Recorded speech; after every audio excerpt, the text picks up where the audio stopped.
saja konteks yang dilaporkan? Apakah terkait dengan ijazah palsu dan pasal apa yang dikenakan pada terlapor dan siapa saja terlapor? Iya, jadi kan kami baru selesai mendampingi Pak Jokowi untuk membuat aduan atau pelaporan terhadap dugaan tindak pidana yang dilakukan oleh beberapa pihak. Kembali lagi kami sampaikan bahwa dugaan fitnah dan tuduhan-tuduhan tersebut itu sangat-sangat kejam. Karena telah merusak juga nama baik dan martabat Pak Jokowi, berdampak bagi nama baik keluarga, dan yang tidak kalah penting ini juga merusak nama baik rakyat Indonesia. Kenapa saya bilang rakyat Indonesia? Coba Anda bayangkan. Bayangkan kalau seorang presiden yang dipilih langsung oleh rakyat sudah menjabat selama 10 tahun, dituduh seakan-akan memiliki ijazah palsu. Jadi dituduh seakan-akan dari dia pencalonan, kemudian menjadi wali kota, gubernur, hingga presiden, seakan-akan dianggap itu semua menggunakan ijazah palsu. Kalau kata orang, apa kata dunia gitu. Jadi ini kan martabat rakyat Indonesia yang dipertaruhkan, nama baik rakyat Indonesia, nama baik pemerintah Indonesia, dan nama baik bangsa Indonesia juga. Selama ini mungkin Pak Jokowi diam, selama ini khususnya ketika beliau menjabat.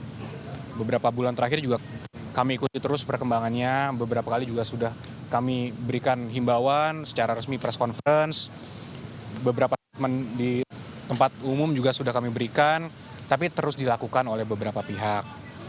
Sehingga mungkin ya tentunya untuk hari ini Pak Jokowi datang sendiri ke sini bukanlah hal yang mudah juga ya.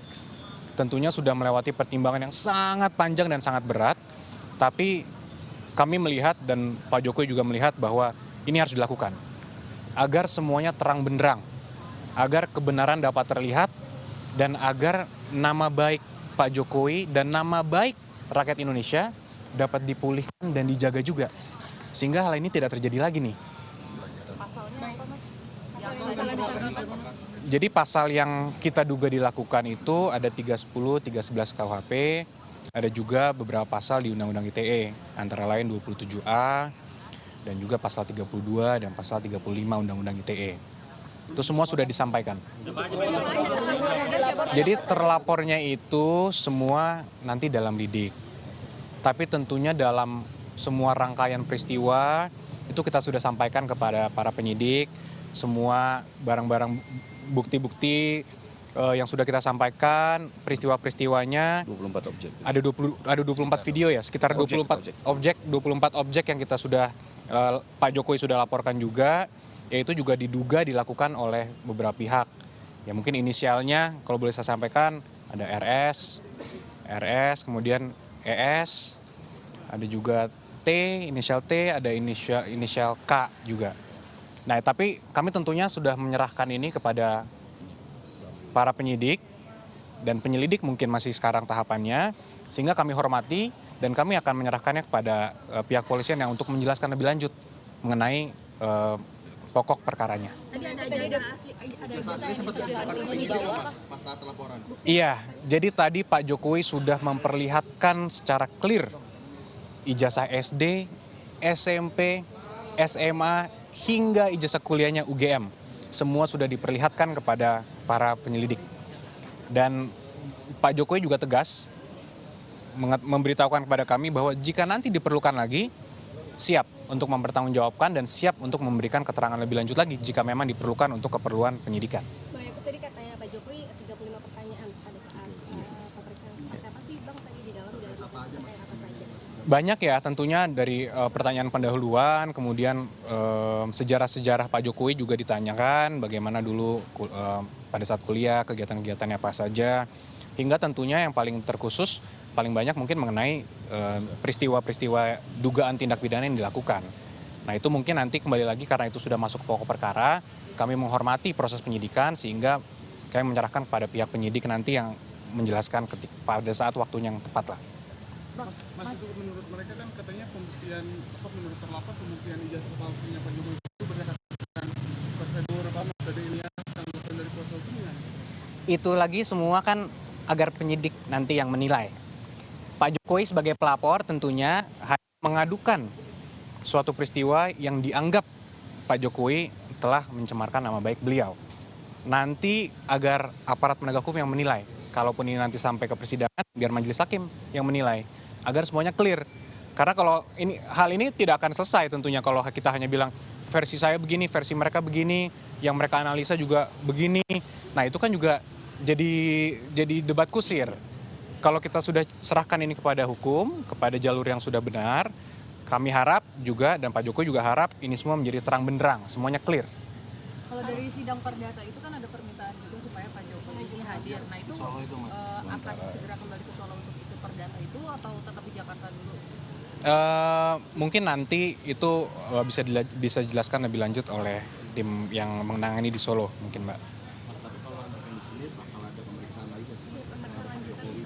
Nah untuk itu mungkin bisa langsung ditanyakan kepada para penyidik. Tadi Karena itu disampaikan ya, Pak? belum disampaikan. Karena semua ini kita tentunya menghormati dan mengikuti setiap tahapan.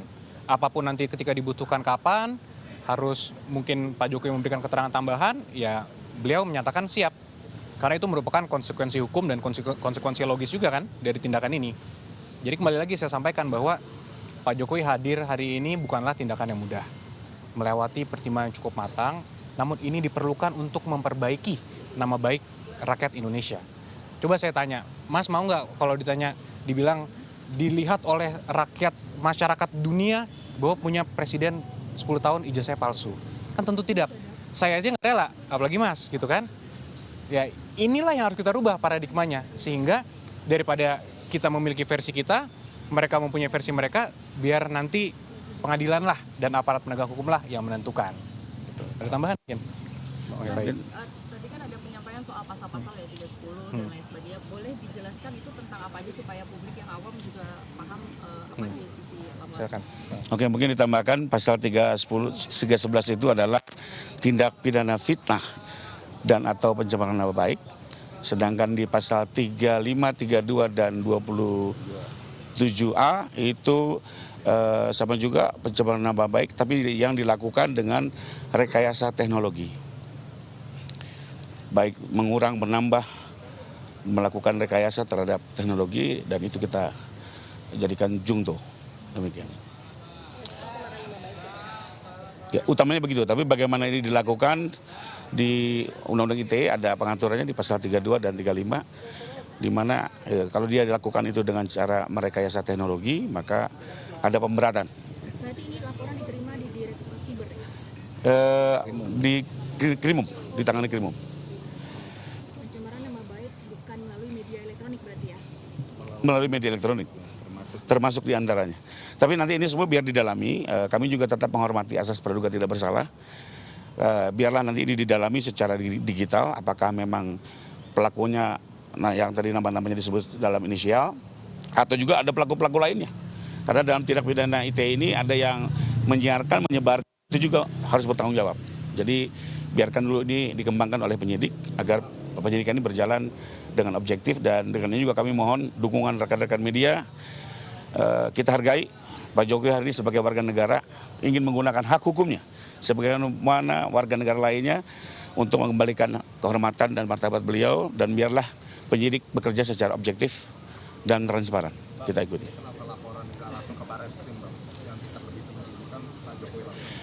Memang kita dari awal sudah mempelajari mayoritas saksi ya, dan mayoritas alamat dari objek-objek ini berada di Jakarta. Jadi tempat di mana mayoritas saksi itulah yang sebaiknya menangani agar pemeriksaan bisa dilakukan secara cepat, sederhana. Lebih kurang. Berarti ini terlapornya ada 5 orang ya tadi? Dalam lidik, tapi dari 24 objek itu memang ada 5 yang kita duga paling tidak ikut terlibat dalam tindak pidana yang kami laporkan. Thank you, makasih. Nomor LP-nya ada yang dilakukan operasi. Apakah itu koordinasi dengan kuasa hukum Pak Jokowi? Oh tidak, kita tidak ada hubungannya dengan yang dilakukan oleh pihak-pihak di luar. Kami hanya menggunakan upaya hukum hari ini di Polda Metro. Bapak boleh izin memperlihatkan? Tunjukkan LP-nya Pak. Nanti mungkin para penyidik aja ya. Karena itu ada ya. Tadi dibawa oleh Bapak. Tapi mungkin nanti penyidik bisa menjelaskan. Nomornya lupa ya. Ya? Nomor LP-nya ada. Ke penyidik aja kali. Mungkin ke penyidik aja. Tadi LP-nya ke bawah Bapak. Oke, SPKT. Pak, boleh sekali diulang lagi Pak soal yang inisial tadi 5 itu siapa saja? Pertegas lagi Pak, agak ketutup. Ada RS, ES, RS lagi, ada T, ada K. Mari kita ikuti proses hukumnya, ya. Tentunya kan nanti kalau alat buktinya cukup akan dipanggil oleh Polda, akan ditentukan statusnya dari situ mungkin. Jadi biarlah kita bersabar, hormati proses hukum berjalan objektif, berimbang, dan kita sama-sama mengawal ini secara transparan. Cukup ya? Cukup ya. Makasih loh semuanya.